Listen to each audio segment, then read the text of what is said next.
Hello everyone, welcome back to the channel study with Radha.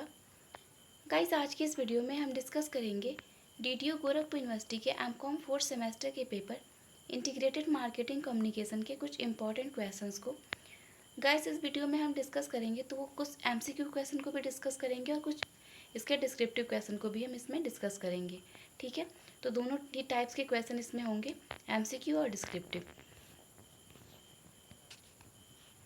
सबसे पहले हम एमसीक्यू बेस्ड क्वेश्चन को डिस्कस करेंगे। फर्स्ट क्वेश्चन है हमारा, dash can be defined as the way by which organisation attempt to inform, convince and remind customer indirectly और directly about the brand and product they offers.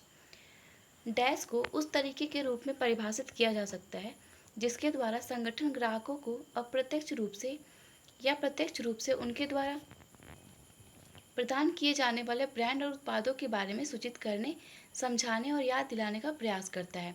तो यहाँ पे ये कह रहा है कि जो मार्केटर होता है वो अपने ग्राहकों को डायरेक्ट या इनडायरेक्टली दोनों तरीके से अपने ब्रांड या अपने प्रोडक्ट के बारे में कस्टमर को इन्फॉर्म करने की कोशिश करता है। तो इस क्रिया को हम कहते हैं मार्केटिंग कम्युनिकेशन। ठीक है, मार्केटिंग कम्युनिकेशन के थ्रू ही ये प्रोसेस होता है। तो ऑप्शन नंबर हमारा ए करेक्ट हो जाएगा। नेक्स्ट क्वेश्चन है हमारा, the marketing mix is made up of dash type of communication. विपणन मिश्रण डैश प्रकार के संचार से बना है। तो जो मार्केटिंग मिक्स है वो किस प्रकार की कम्युनिकेशन से बना है ये हमको बताना है। तो यहाँ पे जो ऑप्शन नंबर सी है हमारा 8 वो करेक्ट हो जाएगा। 8 तरह के ये कम्युनिकेशन के मिश्रण से मार्केटिंग मिक्स के बना हुआ है। ठीक है, नेक्स्ट क्वेश्चन है हमारा, any paid type of non personal promotion and presentation of goods service और ideas by identify sponsor is. किसी पहचाने गए प्रायोजक द्वारा किसी भी भुगतान प्रकार के गैर व्यक्तिगत प्रचार और वस्तुओं, सेवाओं या विचारों की प्रस्तुति है। तो इस प्रक्रिया को हम कहते हैं एडवर्टाइजिंग। ठीक है, किसी पहचाने गए प्रायोजक की बात करें यहाँ पे, किसी पहचाने गए प्रायोजक द्वारा किसी भी भुगतान प्रकार के गैर व्यक्तिगत प्रचार और वस्तुओं, सेवाओं या विचारों की प्रस्तुति। तो यहाँ पे जब प्रचार की प्रक्रिया होती है तो उसमें अपने प्रोडक्ट की प्रस्तुति या अपने सर्विसेज की प्रस्तुति के बारे में वहाँ पे डिटेल में बताया जाता है। तो इस प्रोसेस को हम एडवर्टाइजिंग प्रोसेस कहते हैं। ठीक है, तो ऑप्शन नंबर हमारा डी करेक्ट हो जाएगा, एडवर्टाइजिंग। नेक्स्ट क्वेश्चन है हमारा, numerous forms of short term incentives to promote trial और बाइंग ऑफ अ सर्विस और प्रोडक्ट इज। उत्पाद की सेवा के परीक्षण या खरीद को बढ़ावा देने के लिए कई प्रकार के अल्पकालिक प्रोत्साहन हैं। जब कोई मार्केटर जो होता है वो अपने प्रोडक्ट की सेल बढ़ाना चाहता है तो वो कई तरह के प्रोत्साहन देता है अपने, जो अल्पकालिक होते हैं, शॉर्ट टर्म के लिए होते हैं। वो शॉर्ट पीरियड के लिए कई तरह के प्रोत्साहन देता है अपने कस्टमर्स को। ठीक है, तो इस प्रक्रिया को हम सेल्स प्रमोशन कहते हैं। यानी कि इस प्रोसेस में अपने सेल को बढ़ाने की, प्रमोट करने की ही कोशिश करता है। ठीक है, नए नए ऑफर्स दे के, नए नए अधिक अल्पकालीन यानी कि शॉर्ट टर्म प्रोत्साहन दे के। ठीक है, तो इस तरह से जो सेल को प्रमोट करने की ही कोशिश की जाती है। तो यहाँ पे ऑप्शन नंबर ए करेक्ट हो जाएगा, सेल्स प्रमोशन। नेक्स्ट क्वेश्चन है हमारा, company sponsors program and activities plan to create special brand related integration is. Company प्रायोजित कार्यक्रमों और गतिविधियों को विशेष ब्रांड से संबंधित बातचीत बनाने की योजना बना रही है। तो इसको हम कहेंगे, तो इसको हम कहते हैं इवेंट्स ऑफ एक्सपीरियंस। ठीक है, इवेंट्स और अनुभव। नेक्स्ट क्वेश्चन है हमारा, several programs plan to protect और प्रमोट अ कंपनीज इमेज और its product is known as. किसी कंपनी की छवि या उसके उत्पादों की सुरक्षा या प्रचार के लिए नियोजित कई कार्यक्रमों को कहा जाता है। तो अगर यहाँ पे बात हो रही है कि कोई कंपनी जो है वो अपनी इमेज को और अपने उत्पाद की सुरक्षा को, अपने जो प्रोडक्ट है उसके प्रोटेक्शन के लिए और अपनी इमेज को बनाए रखने के लिए कई तरह के कार्यक्रमों को नियोजित करती है, ऑर्गेनाइज करती है, तो उसको कहा जाता है। तो उसको कहा जाता है पब्लिक रिलेशन एंड पब्लिसिटी। यानी कि जो लोग हैं, पब्लिक है, उससे रिलेशन मेंटेन करने के लिए और अपनी पब्लिसिटी के लिए, लोकप्रियता के लिए। ठीक है, तो ऑप्शन नंबर हमारा डी करेक्ट हो जाएगा, पब्लिक रिलेशंस एंड पब्लिसिटी। यानी कि सार्वजनिक संबंध और लोकप्रियता के लिए काम किया जाता है। नेक्स्ट क्वेश्चन है आपका, the use of email, fax, internet और telephone to communicate with specific prospect and customer is. विशिष्ट संभावनाओं और ग्राहकों के साथ संवाद करने के लिए ईमेल, फैक्स, इंटरनेट या टेलीफोन का उपयोग है।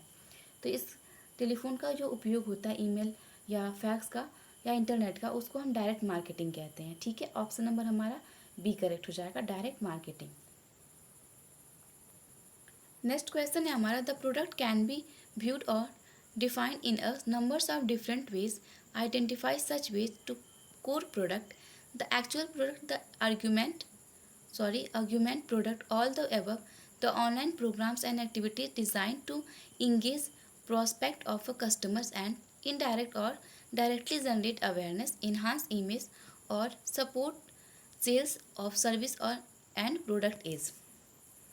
संभावनाओं या ग्राहकों को शामिल करने और प्रत्यक्ष रूप से या अप्रत्यक्ष रूप से जागरूकता पैदा करने, छवि बढ़ाने या सेवाओं और उत्पादों की बिक्री का समर्थन करने के लिए डिज़ाइन किए गए ऑनलाइन कार्यक्रम और गतिविधियां कहलाती हैं। इसको हम इंटरैक्टिव मार्केटिंग कहते हैं। इंटरैक्टिव मार्केटिंग इसको इसलिए कहते हैं क्योंकि इस प्रक्रिया में क्या होता है कि जो भी ग्राहक होते हैं, ग्राहकों की संभावनाओं या ग्राहकों जो ग्राहक होते हैं उनको अपने तरफ आकर्षित करने के लिए या अपने ग्राहक बनाने की संभावना को अपने प्रोडक्ट की और अपने जो भी सर्विसेज हैं उनकी छवि अच्छा बनाने के लिए उनके और बिक्री को समर्थन करने के लिए डिज़ाइन किए गए जो ऑनलाइन गतिविधियाँ होती हैं, उसी को हम इनके इंटरैक्टिव मार्केटिंग कहते हैं। ठीक है, नेक्स्ट क्वेश्चन है हमारा, people to people oral electronic और written form of communication that associated with experience और मेरिट ऑफ बाइंग और यूजिंग सर्विस और प्रोडक्ट इज। लोगों का मौखिक, इलेक्ट्रॉनिक या लिखित संचार का रूप जो सेवाओं या उत्पादों को खरीदने या उपयोग करने के अनुभव या गुणों से जुड़ा हुआ है, उसको कहते हैं। तो उसको हम कहते हैं वर्ड्स ऑफ माउथ मार्केटिंग। ठीक है, ऑप्शन नंबर डी करेक्ट हो जाएगा, वर्ड्स ऑफ माउथ मार्केटिंग इस प्रक्रिया को हम कहते हैं। नेक्स्ट क्वेश्चन है हमारा, the face to face interaction with prospective buyers for the objective answering question, procuring orders and making presentation is. सवालों के जवाब देने, ऑर्डर हासिल करने और प्रस्तुतियां देने के उद्देश्य से संभावित खरीदारों के साथ आमने सामने की बातचीत है। तो इस प्रक्रिया को हम पर्सनल सेलिंग कहते हैं। पर्सनल सेलिंग इसको इसलिए कहते हैं कि यहाँ पे जो मार्केटर होता है वो बायर के पास डायरेक्टली उससे मिलके उससे आमने सामने अपने प्रोडक्ट के बारे में बात करता है। ठीक है, तो ये पर्सनल सेलिंग ही के थ्रू ही पॉसिबल होता है कि हम बायर्स और सेलर्स दोनों एक आमने सामने आके फेस टू फेस बात करते हैं, फेस टू फेस कम्युनिकेशन वहाँ पे होता है। ठीक है, नेक्स्ट क्वेश्चन है हमारा, the traditional marketing mix 4 Ps are.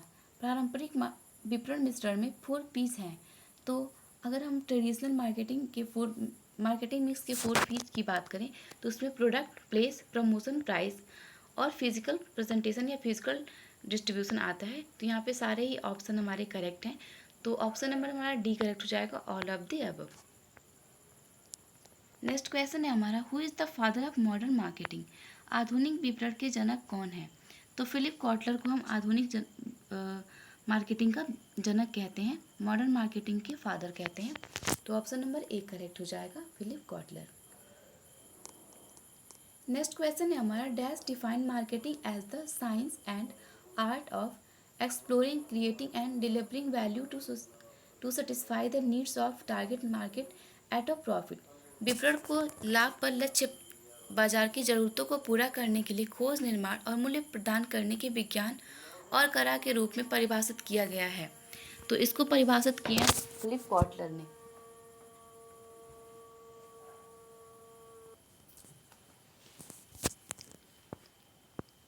Next question है हमारा, dash is the key terms is ANMA definition of marketing. ANMA marketing की परिभाषा में डैश प्रमुख शब्द है। तो इनकी परिभाषा में वैल्यू जो है वो प्रमुख शब्द है। तो ऑप्शन नंबर सी करेक्ट हो जाएगा, वैल्यू। नेक्स्ट क्वेश्चन है हमारा, different price points for the different level of quality for the companies related product is a part of which pricing strategy. किसी कंपनी से संबंधित उत्पादों के लिए गुणवत्ता के एक अलग स्तर के लिए अलग अलग मूल्य बिंदु किस मूल्य निर्धारण रणनीति का हिस्सा है। तो ये जो स्ट्रैटेजी है वो हमारी है प्रोडक्ट लाइन प्राइसिंग। ठीक है, ऑप्शन नंबर हमारा ए करेक्ट हो जाएगा। नेक्स्ट क्वेश्चन है, in today's time marketing must be understood and developed as. आज के समय में मार्केटिंग को किसी रूप में समझा और विकसित किया जाना चाहिए। तो यहाँ पे पूछ रहा है किस रूप में किया जाना चाहिए, तो वह है हमारा creating value for customer. Customer के लिए वैल्यू क्रिएट करके ये प्रोसेस हम कर सकते हैं। ठीक है, तो ऑप्शन नंबर बी करेक्ट हो जाएगा, creating value for customer. Next question है, which one of this is an appropriate definition of wants. इनमें से कौन सी चाहत की उपयुक्त परिभाषा है, वांट्स की उपयुक्त परिभाषा है। तो यहाँ पे ऑप्शन नंबर हमारा जो डी कह रहा है, needs direct to the product, तो ये ऑप्शन हमारा बिल्कुल अप्रोप्रिएट हो जाएगा इस क्वेश्चन के लिए, needs directed to the product. Next question है हमारा, in the evolution of marketing the product period ended as.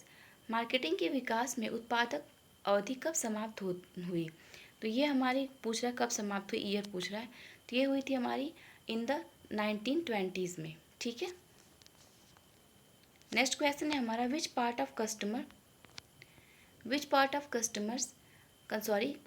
Of consumers income interested the marketers. उपभोक्ता की आय का कौन सा भाग विपणक को रूचता है, तो वो यहाँ पे दिया है डायरेक्शनली इनकम। ठीक है, इसके ये जो भाग होता है वो विपणक को ज़्यादा इंटरेस्टिंग लगता है, इंटरेस्ट रखता है इसे मार्केटर। नेक्स्ट क्वेश्चन है हमारा, catalogues, sponsored events and digital media presents a closely associated with the marketing mix activity of. Catalogue, प्रायोजिक कार्यक्रम और डिजिटल मीडिया की उपस्थिति किसी मार्केटिंग मिक्स गतिविधि से निकटता से जुड़ी हुई है। तो ये जो गतिविधियाँ हैं वो हमारी निकटता से प्रमोशन गतिविधि से जुड़ी हुई है। ठीक है, ऑप्शन नंबर सी करेक्ट हो जाएगा। नेक्स्ट क्वेश्चन है, early adopters and opinion leader tend to. शुरुआती दत्तक ग्रहण करने वाले और राय देने वाले नेता क्या करते हैं। तो ये जो होते हैं वो ये करते हैं कि यहाँ पे ऑप्शन नंबर ए अप्रोप्रिएट हो जाएगा, buy new product in their circle first and voice their opinion. एक नए प्रोडक्ट को बाई करते हैं अपने सर्कल में और फर्स्ट उसके बारे में अपने ओपिनियन पे कुछ आवाज़ उठाते हैं। देखिए यहाँ पे दिया हुआ, पहले उनकी मंडलियों में नए उत्पाद खरीदें और उन पर अपनी राय को व्यक्त करते हैं। अब हम डिस्कस कर लेते हैं डिस्क्रिप्टिव क्वेश्चन को कि किस तरह के क्वेश्चन एग्जाम में पूछे जाते हैं डिस्क्रिप्टिव फॉर्म में। पहला क्वेश्चन कह रहा है हमारा, what are the objective of marketing communication. Marketing communication के क्या उद्देश्य होते हैं। सेकेंड कह रहा है हमारा, what is integrated marketing communication. Integrated marketing communication क्या है। थर्ड कह रहा है, what are the different type of integrated marketing communication. Integrated marketing communication के कितने प्रकार होते हैं, आईएमसी के कितने प्रकार होते हैं। ठीक है, ये आपको अच्छे से लर्न कर लेना है, ये एग्ज़ाम में पूछा जा सकता है। नेक्स्ट क्वेश्चन है हमारा, give the characteristics of integrated marketing communication. Integrated marketing communication की विशेषताएं बताइए। क्वेश्चन नंबर 5 है हमारा, what is the need for integrated marketing communication. Integrated marketing communication की नीड क्यों है, उसकी आवश्यकता क्यों है, इसके बारे में लिखना होगा आपको। नेक्स्ट क्वेश्चन है आपका, what are the benefits of integrated marketing communication. Integrated marketing communication के क्या क्या लाभ होते हैं, क्या क्या विशेषताएं होती हैं। नेक्स्ट क्वेश्चन है हमारा, give the reason for the growing importance of integrated marketing communication. Integrated marketing communication की जो इम्पोर्टेंस है वो क्यों बढ़ती जा रही है, इसके बारे में आपको रीज़न बताना है इसका। नेक्स्ट क्वेश्चन है आपका, डिफाइन एडवर्टाइजिंग। विज्ञापन को परिभाषित कीजिए। Explain the nature of advertising, और इसकी प्रकृति का एक्सप्लेन करिए, उसकी व्याख्या करिए। ठीक है, तो ये थे आज के आपके क्वेश्चंस। आई होप आपको सारे क्वेश्चन समझ में आए हों, सारे क्वेश्चन अच्छे लगे हों और आपकी प्रिपरेशन बहुत अच्छे से हो और आपका एग्ज़ाम भी बहुत अच्छे से हो। ठीक है, मिलते हैं नेक्स्ट वीडियो में कुछ और इंपॉर्टेंट क्वेश्चंस के साथ। Thank you, have a good day.